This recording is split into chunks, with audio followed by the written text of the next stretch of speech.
सर्वेभ्यो नमो नमः। स्वागत है आप सभी का हमारे YouTube चैनल पर।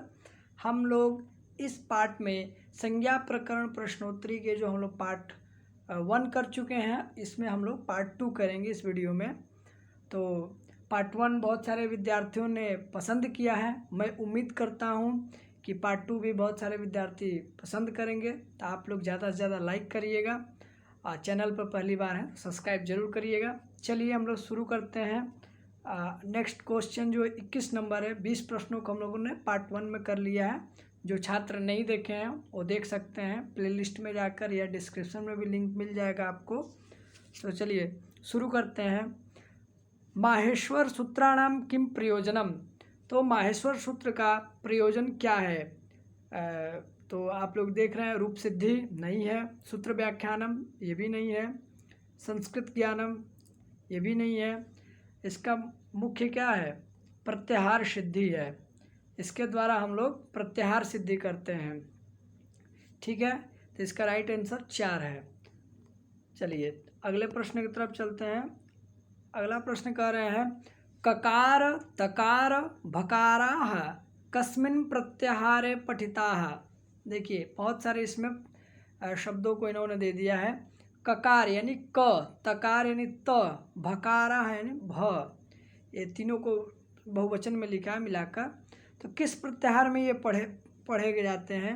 तो आप अगर देखिए हर्ष प्रत्याहार बनाते हैं तो देखिए हस प्रत्याहार में आप आएंगे हयवरट से शुरू करते हैं और जबगड़ दस तक आते हैं।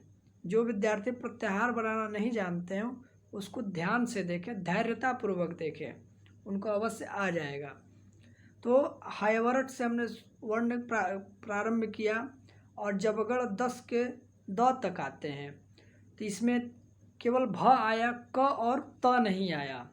अगर हम अयुण के आकार से और लण के णकार तक जाते हैं तो उसमें भी ये नहीं आएगा, कोई वर्ण नहीं आ रहा। अगर हम झ प्रत्याहार में जाते हैं तो झ प्रत्याहार में आप शुरू करेंगे झबय घड़धस से, तो आप पहुँचेंगे कहाँ? कपय तक। कपय जो है तो वहाँ तक आते हैं तो उनके मध्य में आपको ककार, तकार और भकार भी आ जा रहा है। और जस प्रत्याहार है तो जस प्रत्याहार का मतलब ही होता है केवल और केवल वर्गों के तृतीय वर्ण। तृतीय वर्ण मतलब जैसे हम लोग क ख ग, तो ग जो है तीसरा वर्ण है। उसी तरह च छ ज तीसरा वर्ण है, ट ठ ड तीसरा वर्ण है। तो केवल जस प्रत्याहार में तीसरा ही वर्ण आते हैं।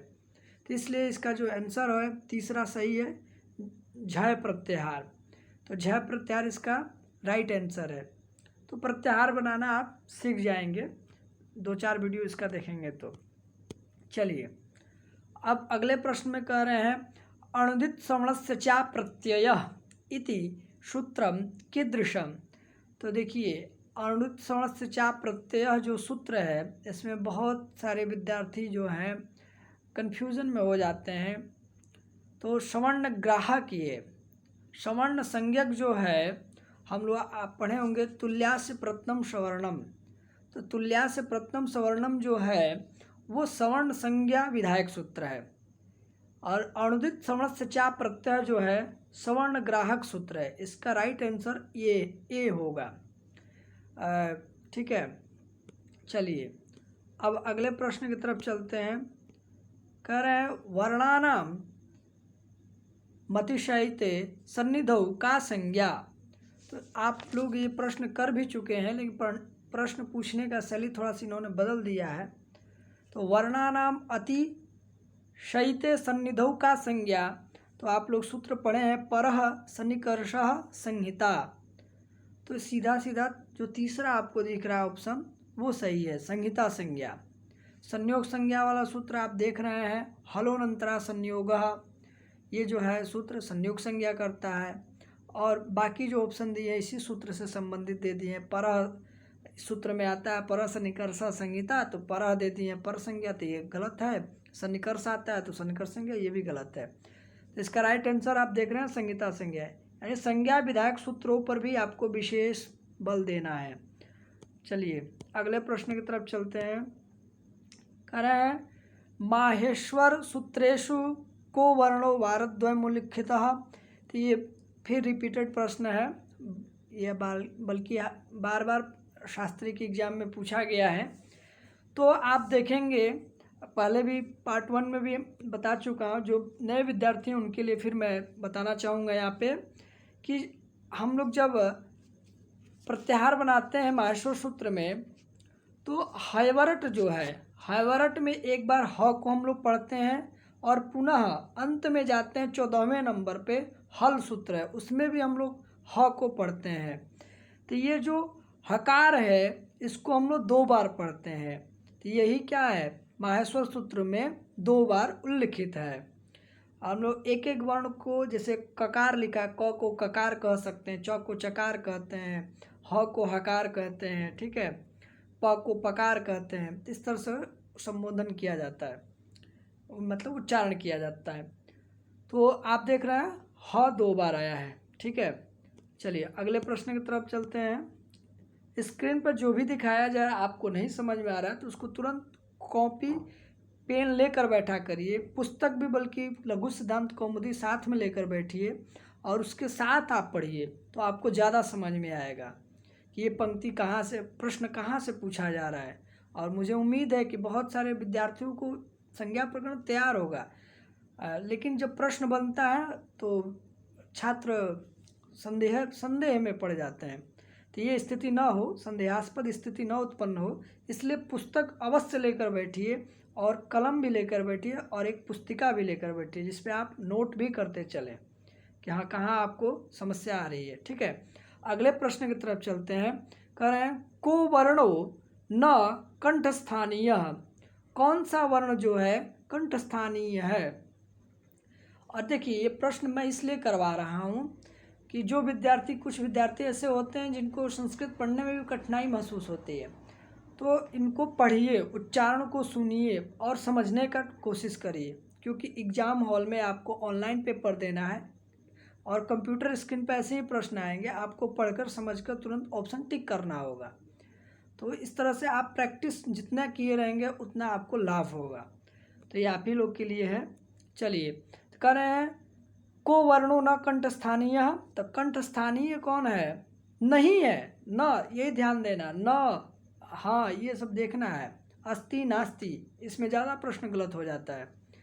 तो कौन सा नहीं है, तो आप देख रहे हैं कि अकुह विसर्जनीयानाम कंठ, अगर हम मिलाते हैं कंठस्थानीय तो अ आ जाता है, अकुह में अ आया, कु से पूरा क वर्ग यानी क ख ग घ ङ पाँचों आ गया, साथ में क्या आया, ह आया और विसर्ग आया। टोटल मिला के ये 8 वर्ण जो आते हैं कंठस्थानीय वर्ण हो गए, अ कु का वर्ग पूरा, ह और विसर्ग। तो ये 8 वर्ण होते हैं। तो इसमें आपको दिख जाएगा 3 वर्ण तो मिल रहे हैं, एक जो च है इसको हम लोग चकार भी कह सकते हैं, तो ये नहीं मिल रहा है। ये कहाँ मिल रहा है, अगला जो इन्होंने लिखा है इचु यशानाम तालु, तो इसका स्थान जो है तालु है, तो यानी ये कंठस्थानीय नहीं है। मैं कोशिश कर रहा हूँ आप लोगों को समझाने के लिए, क्योंकि बहुत सारे छात्रों ने कहा है कि बहुत अच्छा है और भी अच्छा करें, तो इसलिए मैं उन सभी विद्यार्थियों के लिए कोशिश कर रहा हूँ।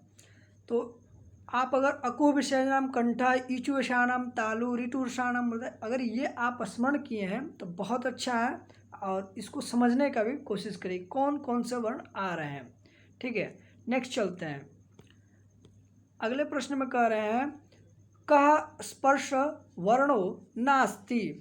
अब आप जानते हैं कि कौन सा जो वर्ण है स्पर्श वर्ण नहीं है, इसमें भी नास्ति पूछा गया है।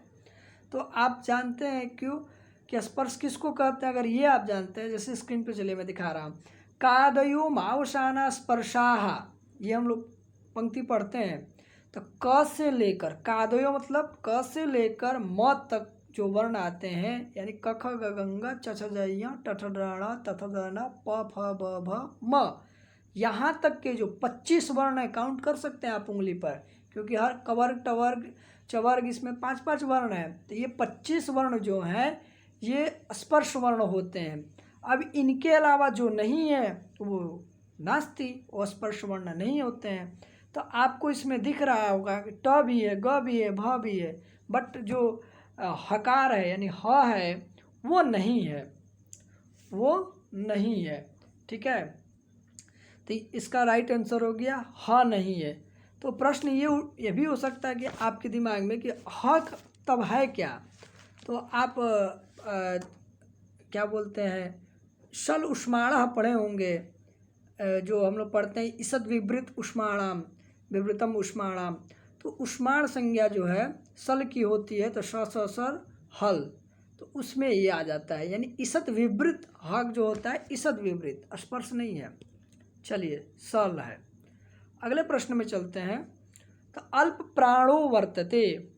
अब अल्प प्राण महाप्राण आप लोग स्मरण किए होंगे कि अल्प प्राण की पंक्ति क्या है। देखिए, वर्गाणाम प्रथम तृतीय पंचमा यणश्चाल्प प्राणाः, यानी वर्गों के जो आपका वर्ग टवर्ग तवर्ग में बार बार बता रहा हूँ, उनको वर्ग बोला जाता है। समूह, वर्ग मतलब समूह।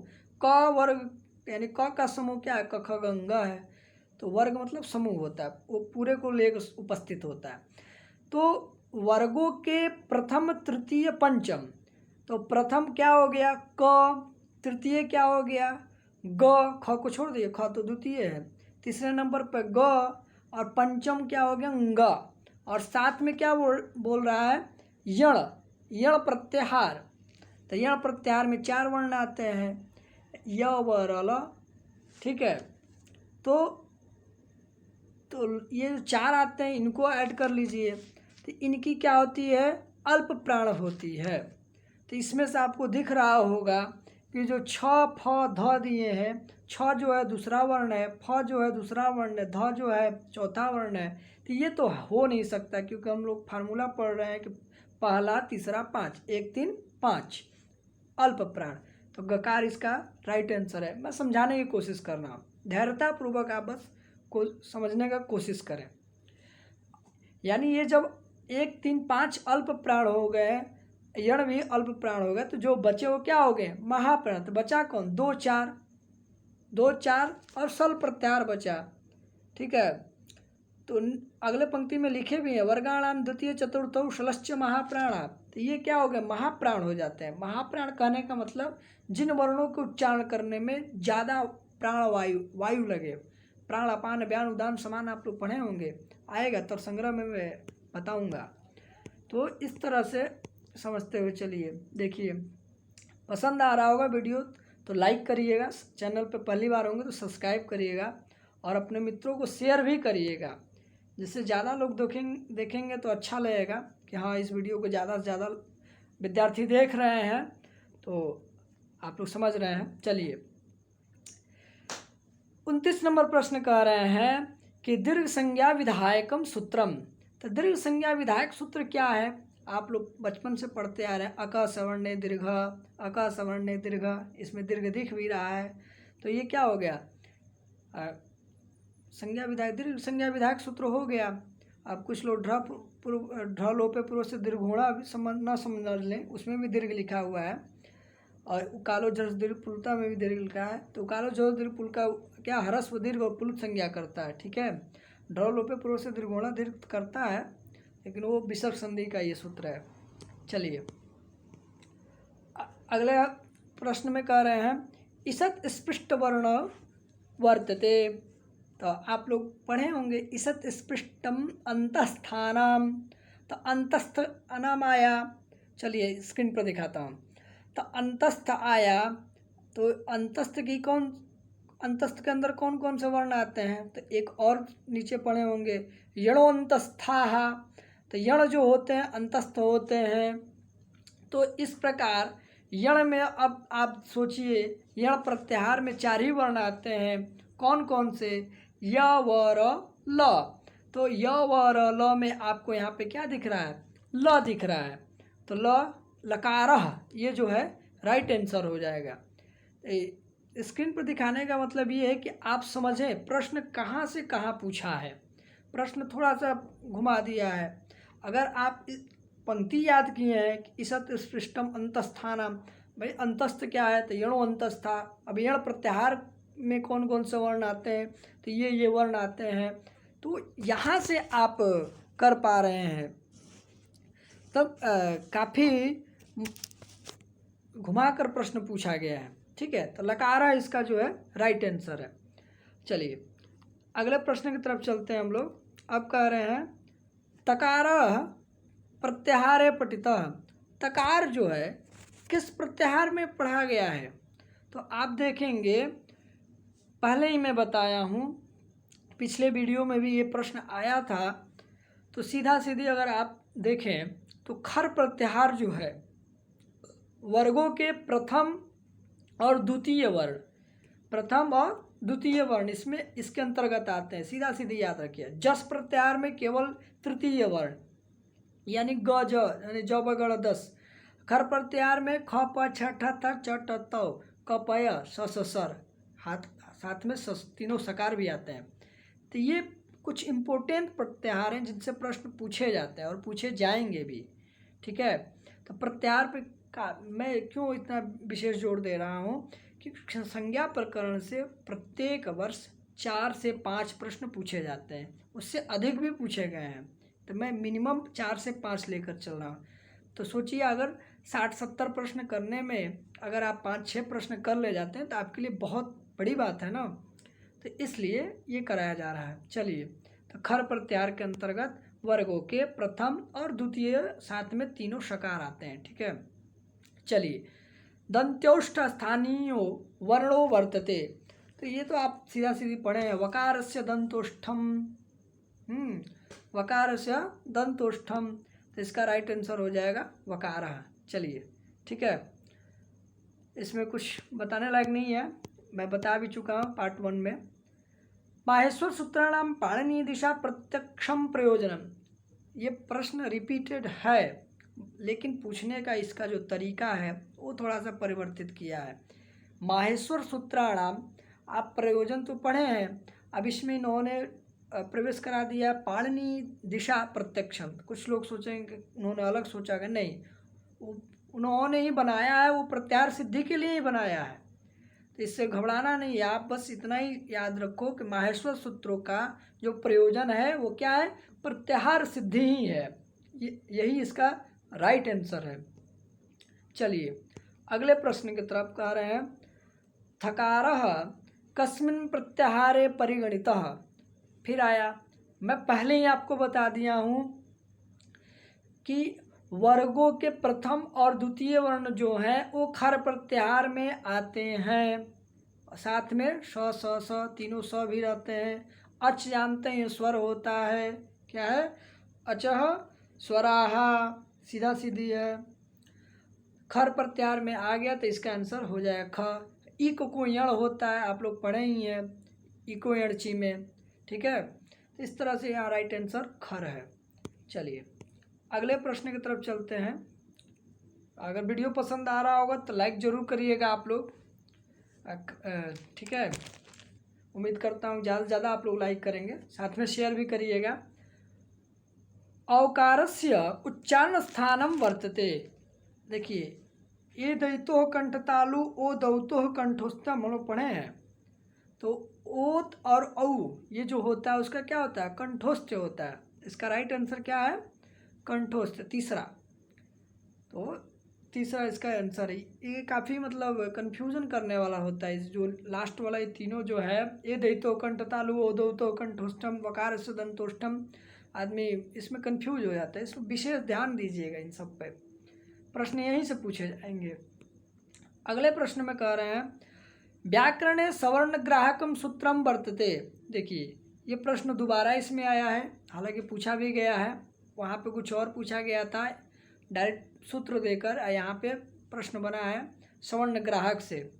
तो व्याकरण में सवर्ण ग्राहक सूत्र क्या है पहले ही मैं बता दिया हूँ। तो अनुदित सवर्ण से चा प्रत्यय, हालांकि जो मतलब जो पेपर सॉल्व किया हूँ मैं 2000 शास्त्री 2019 वगैरह का, तो उसमें ये प्रश्न गलत टिक कर दिया गया था, तप्रस तत्काल से उसमें टिक कर दिया गया था, जो कि वो गलत है, मैं उसको गलत मानता हूँ। अब उसमें एडिट मैं नहीं कर सकता हूँ, तो यहाँ से आप लोग सही कर सकते हैं देखकर, ठीक है। क्योंकि बहुत सारे विद्यार्थियों का कमेंट भी आया, जो विद्यार्थी देखते हैं ध्यान से, उन्होंने कमेंट किया कि ये गलत किया। जी बिल्कुल गलत है वो। इसका राइट आंसर क्या है? अणुदुत सवर्णस्य चा प्रत्यय। चलिए, ये सवर्ण ग्राहक है, दिमाग में बैठा लीजिए। सवर्ण ग्राहक अणुदुत सवर्णस्य चा प्रत्यय अतुल्यास प्रथम सवर्णम सवर्ण संज्ञा विधायक सूत्र है। ठीक है। अगले प्रश्न में कह रहे हैं ईसत् स्पृष्ट वर्ण कह। फिर आया ईसत् स्पृष्ट वर्ण कह, तो हम लोग पढ़ चुके हैं। ईसत् स्पृष्टम अंतस्थानाम, तो अंतस्थ कौन है? तो यणो अंतस्था। तो यण प्रत्याहार में कौन कौन आते हैं? तो य व र ल। तो यहाँ पे क्या दिख रहा है आपको? यकारः। ये क्या है? यकारः दिख रहा है। यकारः क्या हो जाएगा? इसका राइट आंसर हो जाएगा। क्या हो जाएगा? Right answer. ठीक है। ये विशेष तौर पे आप लोग याद रखिएगा। फिर आ रहे हैं एकारस्य कियंतो भेदाः। पिछले पार्ट 1 में भी ये प्रश्न आया था। एकारस्य कियंतो भेदाः, तो हम लोग पढ़े हैं एचामपि द्वादश तेषां ह्रस्वाभावात्। तो ये क्या होता है? द्वादश। इसका राइट आंसर क्या है? द्वादश है। और इसमें किसका अभाव होता है? प्रश्न पूछ सकता है। तो ह्रस्व का अभाव होता है। जरूरी नहीं कि ए ही दे, ए ओ ऐ औ ये 4 होते हैं एच प्रत्याहार में। तो ये चारों में से किसी वर्ण को रखकर प्रश्न पूछ सकता है। तो ये ध्यानपूर्वक पढ़िएगा। साथ में इसको भी रिवीजन करते हुए चलिए। ऋ वर्णस्य द्वादशस्य दीर्घाभावात्। ठीक है। ऋ वर्ण का भी क्या होती है? 12 प्रकार की होती है ऋ वर्ण भी। उसमें किसका अभाव होता है? तो दीर्घ का अभाव होता है। एच में ह्रस्व का अभाव, ऋ में दीर्घ का अभाव। परस्पर एकदम ध्यानपूर्वक इसको समझते हुए चलिए। ठीक है। चलिए अगले प्रश्न में देखते हैं। आई गया ऋ स्वरो न भवति। ऋ में कौन? ऋ स्वर में क्या नहीं होता? अभी उन्होंने पढ़ा कि ऋ वर्णस्य द्वादशस्य दीर्घाभावात्, दीर्घ का अभाव होता है। तीसरा इसका दीर्घ जो लिखा है राइट आंसर है। और स्क्रीन पे भी आप देख सकते हैं पुनः। ठीक है, कि ऋ वर्णस्य द्वादशस्य दीर्घाभावात्। इसमें ये भी 12 प्रकार का है, लेकिन इसमें दीर्घ का अभाव है। ठीक है। चलिए, तो अगले प्रश्न में कह रहे हैं वकारस्य उच्चारण स्थानम। तो आप लोग जानते ही हैं वकारस्य दंतोष्ठम। तो ये जो प्रश्न है मैं आपको रिवीजन के तौर पे करा रहा हूँ कि आपका रिवीजन भी होता जाए। जो छात्र नहीं पढ़े हैं उनको भी समझ में थोड़ा बहुत आ जाए, जो प्रश्न कर ले जाएंगे। ठीक है। 6 प्रश्न है, इसीलिए मैं इतना करा रहा हूँ कि आपका 6 प्रश्न यहाँ से कम सही हो। चलिए, बहुत बहुत धन्यवाद। वीडियो को ज़्यादा से ज़्यादा लाइक करिएगा, कमेंट भी करिएगा और शेयर करना नहीं भूलिएगा। चलिए, बहुत बहुत धन्यवाद।